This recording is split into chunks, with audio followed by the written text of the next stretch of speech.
नाही त्याच्याबद्दल वाचा तुम्ही. बरोबर. स्वतः मदर मेरीने म्हटले, जेव्हा येशू ख्रिस्त तिच्या उदरात होता तेव्हा ती पण म्हटली, येणारी पिढी मला धन्य म्हणेल माझ्या प्रभूला. वचन आहे. जेव्हा ती तिच्या बहिणीला भेटायला गेली, काय नाव तिच्या बहिणीचं? बेतशेबा का काहीतरी आहे, जिला ती भेटायला गेली, तिच्या पण उदरात एक बाळ होतं, योहान्ना. तर आहे येशू आहे मोठा, जो सर्वात लहान तोच महान आहे. प्रत्येक गोष्टीत तो आहे नम्र, लीन, पण ख्रिस्त नावात चमत्कार होतात जास्तीत जास्त. आणि मदर मेरीला मानणारे जन्मतः असतात, असे मधून उचललेले नाही आहेत.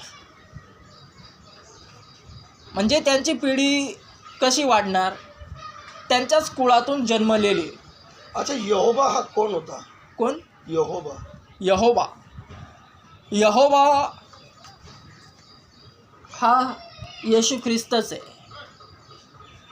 येशू ख्रिस्तच यहोवा आहे. म्हणजे एवढे कसे नाव येशू ख्रिस्ताचे? मसीहा, यहोवा. मसीहा म्हणजे जुन्या करारात, बायबलमध्ये जुन्या करारात जो दिलेला आहे धर्मग्रंथ, एक यहुदी समाजमध्ये, सर्व इस्रायलमध्ये यहुदी समाज नाहीत पण खूप वेगवेगळे पण समाज होते, तर धर्मग्रंथ दिला, तो पाळायला दिला. प्रत्येक यहुद्यांनी तो लहानपणापासूनच तो पठण करायचे. आणि त्यावेळेस पवित्र यहोवानी त्याच्या लोकांना पवित्र होण्याकरिता बोलाविले आहे. आणि पवित्र व्हा जसा की मी पवित्र आहे. तर ते 10 नियम पूर्ण त्या धर्मग्रंथावर चालणारेच पवित्र ठरतात. पण त्यापासून भटकले, मूर्तीपूजा करू लागले, खोटं बोलू लागले, त्याला सोडून दुसऱ्या कोणाला मानू लागले, तर मग त्या देवाचा कोप त्यांच्यावर भटकतो. अच्छा, तुमचं कुळ काय? तुमचं कुळ दैव? माझं, मी एसटी समाजाचा आहे, आदिवासी, हिंदू महादेव कोळी. अहमदनगरमध्ये तो एक समाज आहे जास्तीत जास्त करून आढळतो, हिंदू महादेव कोळी आदिवासी. त्याचं हे असेल ना कुळदैव? आहेत, खूप आहेत, प्रत्येक जातीमध्ये आहेत, ते प्रत्येकामध्ये आहे. पण आता सध्या तर मी त्यांचं नावं नाही घेऊ शकत, कारण मी ख्रिस्ताला मानतोय. आणि आत्ताच सांगितलं का मूर्तीपूजा नाही करायची.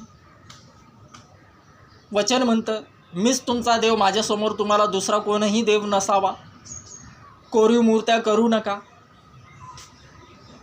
कारण मी जलसी राखणारा देव आहे. सिंपल आहे. मला वाचवलं कोणी? मी व्यसनात होतो, मला वाचवलं कोणी? ख्रिस्तानी.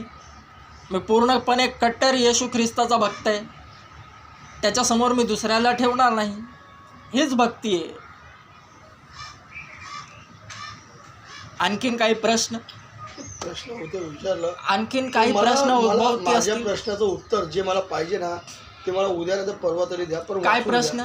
तोच प्रश्न मी जो विचारला, ख्रिस्तांना का सुलीवर चढवलं गेलं, हेच तर आहे. प्रत्येक ख्रिस्तीय हेच सांगेल. आणि प्रत्येक ख्रिश्चनांची, ख्रिस्तीय बांधवांची, बंधू भगिनींची हीच शान आहे की तो आमच्याकरिता क्रूसावरती लटकलेला आहे. माझ्या पापांसाठी तो क्रूसावरती क्रुसिफाय झालेला आहे, रक्तबंबाळ झालेला आहे. त्याने माझ्यासाठी प्राण दिला, तो माझ्यासाठी या जगतात आला. आता मी एवढं व्यसनात होतो, सगळं एकदम तरफडत होतो, पूर्णपणे भरकटत होतो. मग माझी पापं वाढली, देवाने वरतून पाहिलं, मग तो स्वतः अवतरित झाला. माझ्यासाठी तो वैयक्तिकरित्या आलेला आहे, माझ्यासाठी तो क्रुसिफाय झालेला आहे. माझी सर्व पापे त्यांनी त्याच्या अंगावरती घेतली. ज्या गुन्ह्यांसाठी या जगात कानून आहे, सर्व काही आहे, मला झोप यायची नाही, ती सर्व पापे त्यांनी स्वतःवरती घेतली. आता ती पापे जरी मला आठवली तरीही त्यांचा काहीच फरक पडत नाही, कारण ती सर्व ख्रिस्ताने आपल्यावरती घेतलेली आहेत. ज्या पापामुळे मी मरणार होतो त्या जागी तो मेला, मग तो माझ्यामध्ये जिवंत झाला आहे आणि मी त्याच्यामध्ये मेलेलो आहे. आता तो पुन्हा येणार आहे न्याय करण्याकरिता. ओरिजिनल रूपात, ओरिजिनल फॉर्ममध्ये तो आता येणार आहे. म्हणजे न्याय कसं काय, जे परत ख्रिस्तामध्ये येऊन त्याला पुन्हा क्रुसावरती चढवितात, पुन्हा पापात भटकतात. ज्या पापातून ख्रिस्ताने त्यांना सोडविलं, ज्या पापांकरिता ख्रिस्त त्यांच्याकरिता मारला गेला, पुन्हा तेच पापे करून ते भटकले. मग ते प्रत्येकाचा न्याय करण्याकरिता आणि खास करून जे त्याच्यामध्ये बनून राहतात, मेहनत घेतात त्याच्यामध्ये त्याच्या नावाचा प्रसार करण्यासाठी, का हा माझा खरा भक्त आहे, याचा न्याय झालाच पाहिजे, याला समोर आणलंच पाहिजे, ओरिजिनल फॉर्ममध्ये तो येणारच आहे.